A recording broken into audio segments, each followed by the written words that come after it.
Never take a utensil and lick your knife like this. That's absolutely not acceptable and certainly not good table manners. Another ooh yuck moment might be, let's say you're eating your green beans and tomatoes and you find something that you really don't want to eat. Let's say it might be a hair, it might be an insect. Simply put your fork and knife, if you're eating continental style, you'll notice I'm putting it in resting position. Call over someone from the waitstaff and discreetly and quietly say, I found something in my food. May I have another entree? And they will remove your plate. I'm sure they'll be quite apologetic and bring you something else to eat. But just make sure that you're discreet. You don't want to disturb others at your table. Life is a bowl of cherries as long as you know where to put the pits. Let's say you're an olive fan, and whether you're at a cocktail reception or you may be served olives during a meal, where do you put the pits? You actually enjoy your olive, or you may be enjoying, like I said earlier, a cherry. You take the pits, discreetly take it from your mouth, and put it on the side of your plate. Now, if you're let's say you're at a garden party and you're eating outside and it's in the summer and you're served or have the option of eating from a great fruit platter.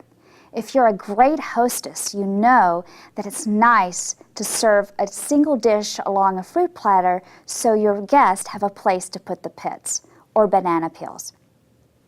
We all know what it's like during flu season. No one wants to get a bad cold or strep throat. So let's say you have to attend a meeting and you have a nasty cold. In some situations, you may need to excuse yourself during the meal, and we all understand. So simply remember, you don't have to explain why or where you're going, just simply excuse yourself from the table. If for some reason you have a sneeze that you can't catch or a bad cough, just simply turn your head. You can also take your napkin, turn your head, and cough or sneeze. But never use your napkin to blow your nose. You definitely need to excuse yourself from the table when you need to do something like that. Let's say you just ordered a great steak and it was wonderful, but you have something in your tooth. What do? Is it okay to use a toothpick at the table? Absolutely not. Always excuse yourself and take care of it elsewhere, in the men's room or the ladies' room. You can simply ask the hostess if she happens to have a toothpick and take care of it somewhere other than the table. But never use a toothpick or your finger or your tongue to get something out of your teeth. What should you do with your cell phone? Just some general etiquette rules that'll get you through any type of business lunch or business interview lunch. An important selection on menus today actually is fish. It's quite common here in the United States to order it. So I often am asked the question, what do I do if I bite into a piece of fish and I bite into a bone? Well, you absolutely do not swallow it. No one wants you to choke on a fish bone. So let's just simply say you have a fish bone. Discreetly pull the bone out with your index finger and your thumb, and you can stick it under a piece of parsley, or here is a great example, you can stick it on the side underneath a green bean, and you do it as discreetly as possible. When you're having a meal with someone, you never focus on what's not going right or was not going well. You just simply put the bone away and keep eating and keep having that great conversation that you're having. Let's say you're at a meeting and you have a briefcase, a legal pad, a cell phone, a laptop. Where should you put them? Well, they should never be on the table when you're at a business lunch. You need to wait till you're completely done as far as having something else on the table like a laptop.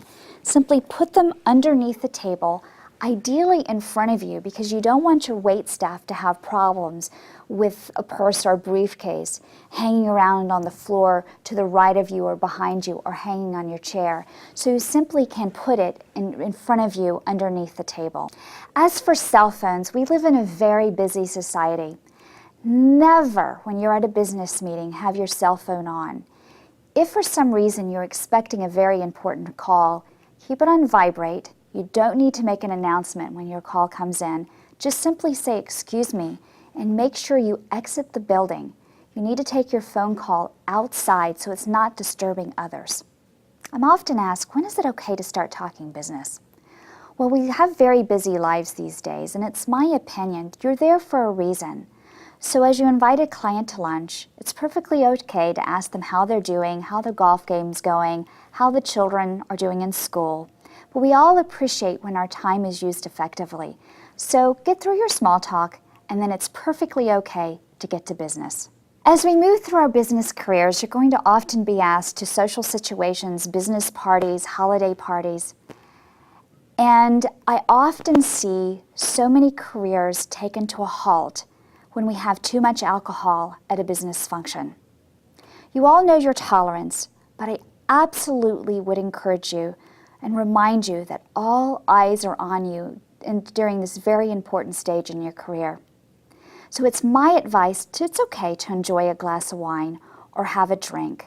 But if I were you, I would make sure that I limit it to no more than 1 or 2 glasses at a time, at a meal, or a business function.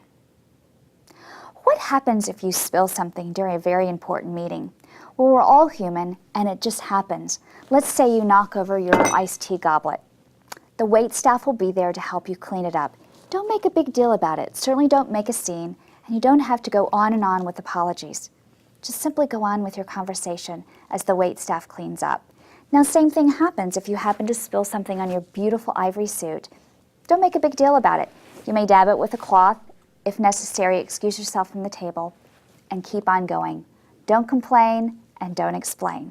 Just keep on moving with your meal or your meeting. Hey guys, and those great ties. During a business lunch, never tuck your tie into your shirt.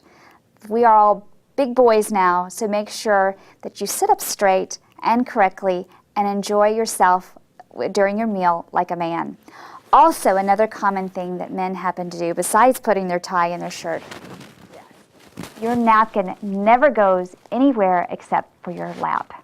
As you move into your business life, you're going to be invited to many meetings. Some of them are going to be interesting, some may not.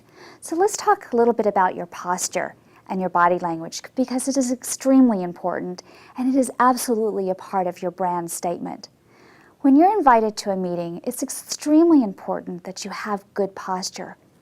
If not, a few things can happen. If you lean back in your chair, you slump down, look at this. Do I look like I'm very interested in what the speaker is saying? Absolutely not. It shows that you're just not interested, that you're off in another land. It's really not a great first impression. So make sure you have good body language. You sit up straight, your shoulders are back, you pull up out of the waist, and you engage with your audience during a business meeting. During meetings, you're often going to be offered water. If you're offered water in a bottle, make sure you ask for a plastic cup or a glass. Simply pour and drink from the glass, not from the bottle. I am often asked the top 2 most common etiquette mistakes that I see. And believe it or not, it is one of the powerful handshake. For both women and men, I often receive this as a handshake. And even though I'm giving him a firm grasp, it is actually not the best, most powerful handshake that I can give. In order to give a correct handshake, you must make web-to-web contact with the other person. It's 2 shakes, eye contact, and that's all that's necessary for a great, powerful handshake. In your business life, you're going to be invited to many functions, maybe over lunch, maybe over dinner, in a boardroom. As of now, after seeing this video, you certainly know how to eat correctly, and you should have all the confidence in the world to move through a business meal. But it's also very important that you have the entire package, and that you also present yourself with a great first impression. Always keep your bar raised here, whether you're dining or whether you're presenting yourself in a business function.